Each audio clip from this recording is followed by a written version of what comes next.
What's good? What's up? It's your girl, Queen Jones, Killer Queen T, aka. Oh my goodness. I ain't had no AKA. I was just the Queen Jones, Killer Queen T. Y'all know it's AKA up in there. It was at the end. And. Damn it. Blackout Queen. Blackout. Is it Blackout? Is it Blackout T? Was it Blackout? Yep, it's Blackout T. I'm so sorry. I apologize. Anyway, I know why I'm distracted. So I was strolling. I had looked myself up, and I was strolling on my videos, and I had noticed that YouTube be making it look like some days I don't change my clothes. I don't know if y'all noticed that. Probably didn't, but they do. They be making it look like I don't change my clothes.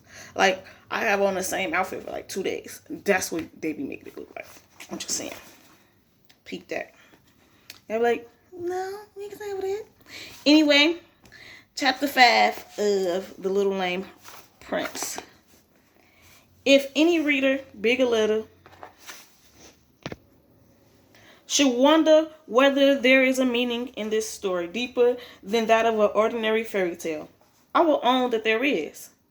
But I have hidden it so carefully that the smaller people, and maybe larger folk, will never find it out. In meantime, the book may be read straight on, like Cinderella or Bluebeard. Hopper on my thumb, for what interest it has, or what amusement it may bring. Having said this, I return to Prince Dolor, that little lame boy, whom many may think so exceedingly to be pitied. But if you had seen him as he sat patiently untying his wonderful cloak, which was done up in a very neat and perplexing plural, using skillfully his defiant little hands and knotting his brows with firm determination, while his eyes glistened with pleasure and energy and eager anticipation. If you had beheld him thus, you might have changed your opinion. When we see people suffering or unfortunate, we feel sorry for them. But when we see them barely bringing their suffering, them bravely bearing their suffering and making the best of their misfortune, it is quite a different feeling. We respect, we admire them. Once we respect and admire even a little child. When Prince Dolor had patiently untied all the knots, a remarkable thing happened. The cloth began to undo itself. Slowly unfolding, it laid itself down on the carpet, as flat as it had been ironed. The split joined with a little sharp crick-crack, and the rim turned up all round till it was breast high. Meanwhile, the cloak had grown and become quite large enough for one person to sit in it as comfortably as if in a boat. The prince watched it rather anxiously. It was such an extraordinary, not to say a frightening thing. However, he was no coward. He was a through boy. Hold on. Ooh, y'all kidding me with these words. Boy, who, if he had been like other boys, would doubtless have grown up daring and adventurous, a soldier, a sailor, or the like. As it was, he could only show his courage mortally and not physically, by being afraid of nothing, and by doing boldly all that it was in his narrow powers to do. And I am not sure, but that in this way he showed more real valor than if he had 6 pairs of proper legs.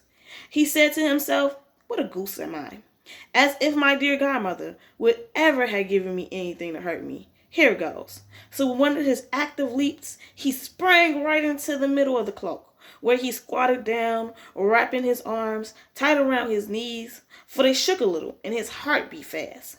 But there he sat, steady and silent, waiting for what might happen next. Nothing did happen, and he began to think nothing would, and to feel rather disappointed when he recollected the words he had been told to repeat. Abracadabra, dum dum dum. He repeated them, laughing all the while. They seemed such nonsense. And then, now I don't expect anybody to believe what I'm going to relate. There are a good many wise people who have believed a good many sillier things. And as seeing believing, and I never saw it, I cannot be expected infidelity to believe it myself, except in a sort of way. And yet there is a truth in it for some people. The cloak rose, slowly and steadily, at first only a few inches, then gradually higher and higher, till it neatly touched the skylight. Prince Dorla's head actually bumped against the glass, or would have done so had he not crouched down, crying, "Oh, please don't hurt me," in a most melancholy voice. Then he suddenly remembered his godmother's express command: "Open the skylight." Regaining his courage at once, without a moment's delay, he lifted up his head and began searching for the bolt. The cloak, meanwhile, remained perfectly still, balanced in the air. But the minute the window was open, out it sailed, right out into the clear, fresh air with nothing between it and the cloudless blue. Prince Dorla had never felt any such delicious sensation before. I can understand it. Cannot you? Did you never think, in watching the rooks, going home singing or in pairs, soaring their way across the calm evening skies till they vanish like black dots in the misty gray, how pleasant it must feel to be up there, quite out of the noise and din of the world, able to hear and see everything down below, yet troubled by nothing and teased by no one, all alone but perfectly content? Something like this was the happiness of the little lame prince when he got out of the hopeless tower and found himself for the first time in the pure open air, with the sky above him and the earth below. Okay, we popping. I said we popping.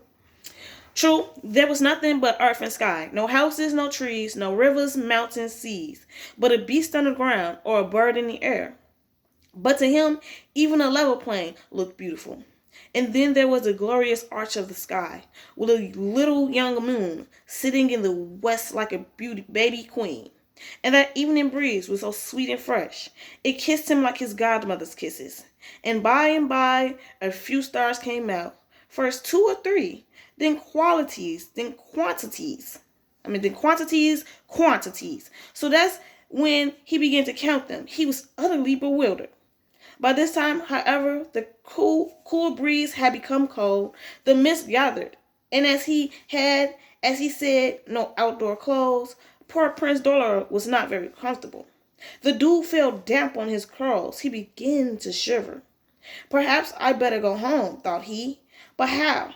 For in his excitement, the other words, which his godmother had told him to use, had slipped his memory. They were only a little different from the first, but in a slight difference all the pertinence lay. As he repeated his abracadabra, trying ever so many other syllables after it, the clock only went faster and faster, skimming on through the dusty, empty air. The poor little prince began to feel frightened. What if his wonderful traveling cloak should keep on thus traveling, perhaps to the world's end, carrying with it a poor, tired, hungry boy, who after all was beginning to think there was something very pleasant in supper in bed? "Dear godmother," he cried pitifully, "do help me. Tell me just this once, and I'll never forget again." Instantly the words came rushing into his head. Abracadabra, tum tum tea. Was that it? Ah, yes, for the clock began to turn slowly. He repeated the charm again, more distantly and firmly, when it gave a gentle dip like a nod of satisfaction, and immediately started back, as fast as ever, in the direction of the tower. He reached the skylight, which he found exactly as he had left it, and slipped back in, cloak and all, as easy as he had gone out. He had sacredly reached the floor, and was sitting in the middle of his traveling cloak, like a frog on a water lily leaf, as his godmother had expressed that when he heard his nurse's voice outside. "Bless us! What has become of your royal highness all this time? To sit stupidly here at the window till it is quite dark, and leave the skylight open too. Prince, what can you be thinking of? You are the silliest boy I ever knew."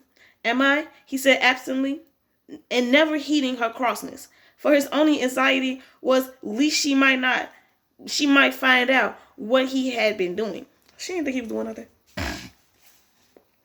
She was like, he ain't been messing with her all day. Been up there minding his business, so she let him be. Shit, then she like, damn, I do need to go check on that boy and make sure he ain't dead so they ain't gotta kill me. That's why the fuck she went up. She would have been a very clever person to have done so. The instant Prince Dollar got off it, the cloak folded itself up into the tiniest possible partial, tied all of its own knots, and rolled itself of its own accord into the farthest and darkest corner of the room. If the nurse had seen it, which she didn't, she would have taken it for a mere bundle of rubbish, not worth noticing. Shutting the skylight with an angry bang, she brought in the supper and lit the candles with her usual unhappy expression of content. But Prince Dollar hardly saw it. He saw only, hid in a corner when no one else would see it, his wonderful traveling cloak. And though his supper was not partially nice, he ate it heartily, scarcely hearing a word of his nurse's grumbling, which tonight seemed to have taken the place of her sulking silence. Poor woman, he thought, when he paused a minute to listen, and look at her with those quiet, happy eyes, so like his mother's. Poor woman, she hasn't got a traveling cloak.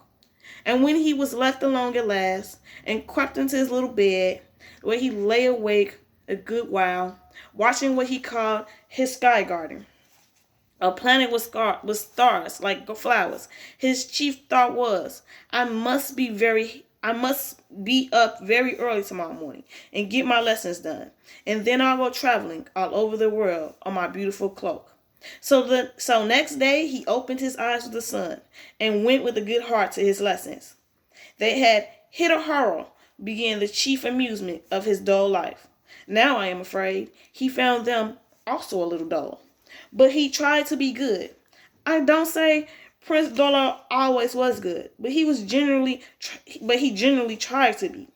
And when his mind went wandering after the dark, dusty corner where lay his precious treasure, he relentlessly called it back again.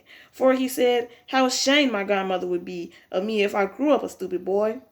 But the instant lessons were done, and he was alone in the empty room, he crept across the floor, undid the shabby little bundle, his fingers trembling with eagerness, climbed on a chair, and thence to the table, so as to unbar the skylight. He forgot nothing now, said his magic charm, and was away out the window, as children say, in a few minutes less than no time. Okay, so he gone. Just get him out of there. Nobody missed him. He was accustomed to sit so quietly always that his nurse, though only in the next room, perceived no difference. And besides, she might have gone in and out a dozen times, and it would have been just the same. She never could have found out his absence. For what do you think the clever godmother did? She took a quantity of moonshine, or a quality equally convenient material, and made an image, which she sat on a window, still reading, or by the table drawing, where it looked so like Prince Dollar that any common observer would never have guessed the deception. And even the boy would have been puzzled to know which was the image and which was himself. And all this while the happy little fellow was away, floating in the air on his magic cloak, and seeing all the sorts of wonderful things, or they seemed wonderful to him, who did hitherto seem nothing at all. First, there was flowers that grew on the plain, which, whenever the cloak came near enough, he strained his eyes to look at. They were very tiny, but very beautiful. White saxifrage and yellow locusts and ground thistles, purple and bright, with many other the names of which I do not know. No more did Prince Dollar, though he tries to find them out by recalling any pictures he has seen of them. But he was too far off, and though it was pleasant enough to admire them as brilliant patches of color, still he would like to admire them all. He was, as a little girl I knew once, said of a playfellow, a very examining boy. I wonder, he thought, whether I could see better through a pair of glasses like those my nurse reads with, and takes such care of. How I would take care of them, too, if I only had a pair. Immediately he felt something queer and hard fixing itself to the bridge of his nose. It was a pair of the prettiest gold spectacles ever seen. Looking downward, he found that though ever so high above the ground, he could see every minute blade of grass, every tiny bud and flower, nay, even the insects that walked over them. Thank you, he cried in a gush of gratitude to anyone or everyone, but especially to his godmother, who he felt sure had given him this new present. He amused himself with it for ever so long, with his chin pressed on the brim of the cloak, gazing down upon the grass, every square foot of which was a mine of wonders. Then, just to rest his eyes, he turned them up to the sky, the blue, bright, empty sky, which he had looked at so often and seen nothing. Now surely there was something, a long black wavy line moving on in the distance, not by chance, as the clouds move apparently, but deliberately, as if it were alive. He might have seen it before. He almost thought he had, but then he could not tell what it was. Looking at it through his spectacles, he discovered that it really was alive, being a long string of birds, flying one after the other, their wings moving steadily, and their heads pointed in one direction, as steadily as if each were a little ship, guided invisibly by an unearning hymn. They must be the passionate birds flying seaward, cried the bird boy. I called him a bird, who had read a little about them and had a great talent for putting two and two together and finding out all he could. Oh, how I should like to see them quite close, and to know where they come from and whither they are going. How I wish I knew everything in all the world. A silly speech for even an examining little boy to make, because as we grow older, the more we know, the more we find out there is to know. And Prince Dorlar blushed when he had said it, and hoped no one had heard him. Apparently someone had, however, for the cloak gave a sudden bound forward, and presently he found himself high in the air, in the middle of the band of Ariel travelers, who had no magic cloak to travel on, nothing except their wings. Yet there they were, making their fearless way through the sky. Okay, we're going to travel with them. Prince Dorlar looked at them as one after the other. They glided past him. They looked at him, those pretty swallows with their changing necks and bright eyes, as if wondering to meet in mid-air such an extraordinary sort of birds. Oh, I wish I were going with you, you lovely creatures. I'm getting so tired of this dull plain and this dreary and lonely tower. I do so want to see the world. Pretty swallows, dear swallows, tell me what it looks like. Their beautiful, wonderful world. But the swallows flew past him, steadily, slowly, pursuing their course, as if inside each little head had a miner's compass to guide him safe over land and sea, direct to the place where he wished to go. The boy looked after them with envy. For a long time he followed with his eyes the faint wavy black line as it floated away, sometimes changing its curves a little, but never deviating from its settled course, till it vanished entirely out of sight. Then he settled himself down in the center of the cloak, feeling quite sad and lonely. Yeah, I get it. I think I'll go home, said he, and repeated his abracadabra, tum-tum-tea, with a rather heavy heart. The more he had, the more he wanted. It is not always one can have everything one wants. At least at that exact minute, one craves for it. Not even though one is a prince and has a powerful and beneficial godmother.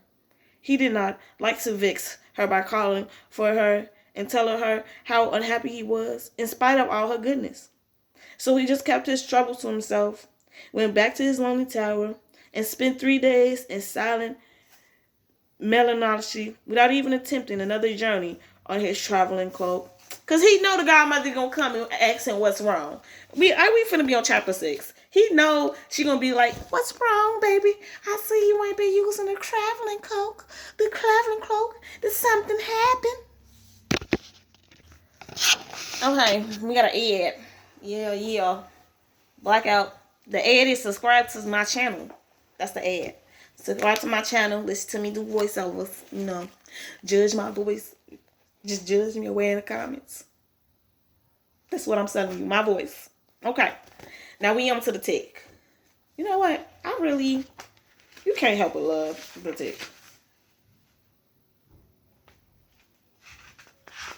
You can't help it. You can't help it. Let me see. Where did we leave off at? He dropped it. I don't know if y'all remember that. He dropped it. We met the little short fat man, and he told him you could be the sidekick, and then he told him you could be the sidekick. I know it's been a minute. Has it been a minute? You post a lot of videos. That doesn't mean it's actually been a minute. Has it been a minute in my mind? Probably. Has it been a minute in real life? Probably not. Okay, moving on. We going on. Is this our last chapter? Probably. Okay. Meet the Red Scare. What do you think? He's my top of the line villain. The best I got. Fresh out of New York. As soon as I saw you, I knew you wouldn't be satisfied with anything less. Well, yeah, I guess it's just, I don't know about this whole thing. Cold feet, listen, I understand. You feel like you're selling out, like you're losing your dignity. But you aren't. You're doing what you have to survive as a superhero. To go on saving the lives of the innocent. The city is a terrible place to start a career. Nothing happens here. There isn't a name. Supervillain is in the state. Stupid supervillain in the state. And there's barely enough crime to go around. Hell, even the ninja are gone. You can't build a reputation here. And if you can't build one, you buy one. You buy the Red Scare.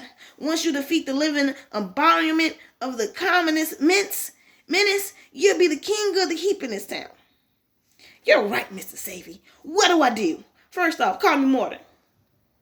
Leaning was keen. Now, let me get some general information from you so we can work out your scenario. Max had the right idea. Excuse me, Morton, but how much does a scenario cost? When your standard vicious battle package run you $5,000. But you got a lot for that one fee. The Red Scare will appear at a public place of your choosing, commit a crime. Then you arrive to do battle with him. During the battle, he will deliver a guaranteed 4.5 minutes of strictly supervillain banter. Of course, you defeat him, and he sulks off in the darkness. Void again. And you'll get a free 8x10 glossy of your battle to keep as a memento. Well, okay. Good, great. Now, we could just say, I'm curious, is the Red Scare actually a Russian communist? Well, between you and me, he's Scottish, but I think he's marching to the socialist reform rally once. Now, what's your super name? Well, people call me the running guy. Catchy, so you run. I run faster than 10 fast men. A speedster, okay. Where Red is a powerhouse villain. He'll destroy you in a straight fight. You have to outsmart him. I will? No problem. We'll drop some heavy-duty cable in the area. You could use your super speed to tie him up. It's a classic. You're pretty darn clever, running guy. Thanks. He just came up with that whole little script. Like, this is what we're going to do. This is the punchline. You go along with it. Hey, I've been meaning to ask you. What's that thing on your chest? Is it a shooting star or a chicken's claw? No, it's a palm tree. A palm tree? Yeah, bent by hurricane force winds, as if I had just run by really fast and whoosh, and the wind just spins the palm tree, I like it. PG, everything about you screams consummate professional. Hey, Red, come over here and shake hands with your new arch enemy. Clink, clink. I must break you. Oh, he's good. I always have trouble with these keys. Hang on, I'll get the light. Well, this is my place. What do you think? It's great. It looks just like an apartment. Where's the secret headquarters trigger? What? Is this it? Rip? Oh, sorry, the trigger, like a statue or a candlestick, the shoe twist, and then everything flips over, and all your secret crime busting equipment pops out. This is it, right? No, it's a lamp. What does the sofa turn into? Your sonar radar perimeter defense unit? No, it turns into a bed. Yes. Are you sure? Yes. This is just an apartment. It is? Yes. Well, you got to get your act together, Arthur. I mean, you said you asked to be a sidekick. You invited me to your apartment. It's say, Arthur, I don't want to offend you, but you're not funny, are you? Funny? What do you mean? No. I'm not. I'm not funny. Good, because I'm not either. Superheroes shouldn't be, you know. Funny, yeah. We better buy some beers. Yeah, that's a good idea. Wow. So that's how they went about it at these times, in those times. That's how they did jokes around that. All right. Mort is really excited about this red scare bit. He says it's got potential. I liked it in Otola. I liked it when I was the roiling Scottish devil. But Red, this is some of my best work. You don't know how hard it is to get a good fit with an industrial rubber. With much less Volkswagen fenders. Now, here, let's try this. Gary, I know you're the costume designer, but hush. Just button it. The right accessories are very important. Red, the running guy is all signed up. I'm going to run through some details with you. Damn it, Gary. What the hell is that? Why I'm thinking red square. Hey, why not throw a little bit of the Carlington on top? A little Russian Orthodox. More to fix going on here. Gary, get that ridiculous thing off his head. He looks like a Hershey kiss. Get it off. Fine. Thank you, Morph. Now, Red, this is a simple job, but always remember what I say. Be flexible. Improvise. This is a tricky business you're in. Now, we're set up for 8 o'clock, so let's get you some dinner. What do you want? Steroid crunchies or steroid crunchies? What? With marshmallows. Marshmallow. Here's the list of directions. The city is a pretty lean town for superheroes. Don't get arrested this time. I know it's a nice touch, but I gotta pay rent on this place. And don't get attached to the city. We gotta pack up and move on soon. All this movie going, Mark, I'm starting to feel like Bill Bixby. Shut up, Gary. Come on back to the bank, Jeff. All the superhero stuff, come on back to the bank, Jeff. Don't say that, Jack. I have a great power. That sets me apart from mortals. Oh, this superhero stuff, it's ridiculous. Wake up, Jeffrey. You're an accountant. You're an account controller at City First National. Boink. Not after tonight. Yeah, tonight, $5,000 just to fight a phony supervillain. Jeez, I'll fight you for $10. I'll even wear my pajamas. Shh, keep it down. You don't understand, Jack. Tonight's my big break. I got media coverage. A meeting with a TV news crew in an hour. Telephone for the running guy. That's me. Yeah. Yes, okay. Mr. Spiney, more. 8 o'clock at the Dewey Memorial on a Stadium Street. Got it. Thanks. Who is he? Some kind of weirdo? Yes. Wow, you're supposed to have his back. Okay, Red, start getting into your character. You're big, you're mean, you're godless. You're oppressed to live and live to impress. Yeah, Stallion was okay by me. And don't even think about scratching no soda place. Just drive, Gary. Your instructions are all on this clipboard. See you in 30. We going after we read the instructions. Step 1. Place clear titanium weave cable in conspicuous spots. Step 2, he did that. Step 2, attach weapons to your wrist chains. He did that. Step 3, set alarm timer for 16.5 minutes. He did that. Step 4, begin super villain soliloquy. What better place to begin my reign of communist terror and oppression than a memorial to that descendant and imperious American, Millville Dewey, hated originator of the Dewey Decimal System.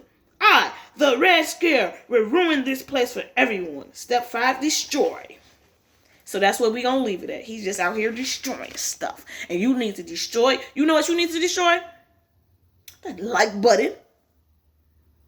And if you want to drop a couple of comments down below, think of all those as bombs. There you go.